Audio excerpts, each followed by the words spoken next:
dijiste Que Temach significa maestro en náhuatl. pero no te molestaste en verificar ese dato y luego resultó que era sobrino. Y ya cuando todos saben que te pusiste sobrino, ¿Esto es verdad? Pues realmente no.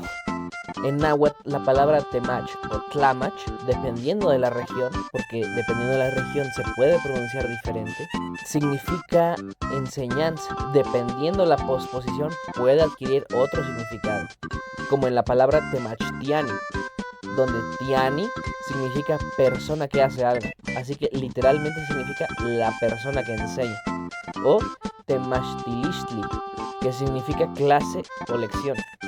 Pero, ¿de dónde sacó esa información el chico del video? Pues resulta que si buscas el significado de la palabra temach en Google, es lo primero que aparece. ¿Y cómo se dice sobrino entonces?